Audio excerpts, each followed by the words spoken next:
పెద్దపల్లి పట్టణాన్ని స్వచ్ఛ పట్టణంగా తీర్చిదిద్దుతున్నామని పెద్దపల్లి ఎమ్మెల్యే దాసరి మనోహర్ రెడ్డి అన్నారు. జగిత్యాల మున్సిపాలిటీ పరిధిలోని 3వ వార్డు ఐటీఐ కాలనీలో స్వచ్ఛ తెలంగాణ కార్యక్రమం నిర్వహించారు. ఇందులో భాగంగా ఎమ్మెల్యే స్వయంగా ప్లాస్టిక్ చెత్తను తొలగించారు. గత పాలకుల నిర్లక్ష్యంతో పట్టణాలు అభివృద్ధికి నోచుకోలేదని, తెలంగాణ ప్రభుత్వం ఏర్పడిన తర్వాత ప్రతి వార్డులు సుందరంగా తీర్చిదిద్దుతున్నామని ఎమ్మెల్యే తెలిపారు. ఈ కార్యక్రమంలో Peddapalli municipal chairman Mamata Reddy, commissioner శ్రీనివాసరెడ్డితో పాటు స్థానిక మున్సిపల్ కౌన్సిలర్లు, అధికారులు పాల్గొన్నారు.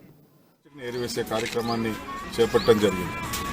దాంట్లో భాగంగానే ఈరోజు పెద్దపల్లి పట్టణంలో 3వ వార్డు నందు ఉన్నటువంటి వార్డుల యందు ప్లాస్టిక్ నివారించాలి, ప్లాస్టిక్ని ఇండ్ల వద్దనే వేరు చేయాలి, ప్లాస్టిక్ వాడకాన్ని నిషేధించాలని ఒక అవగాహన కల్పించే కార్యక్రమంలో భాగంగా ప్రతి వార్డు నందు కూడా ప్లాస్టిక్ ఏరివేసే కార్యక్రమం చేపట్టి ఆ వార్డులో ఉన్నటువంటి ప్రతి ఇంటి యజమానికి, ఆ యజమానురాలికి అవగాహన కల్పిస్తూ ఆ వార్డులో ఉన్నటువంటి ఈ ప్లాస్టిక్ని ఏరివేసే కార్యక్రమాన్ని చేపట్టడం జరిగింది.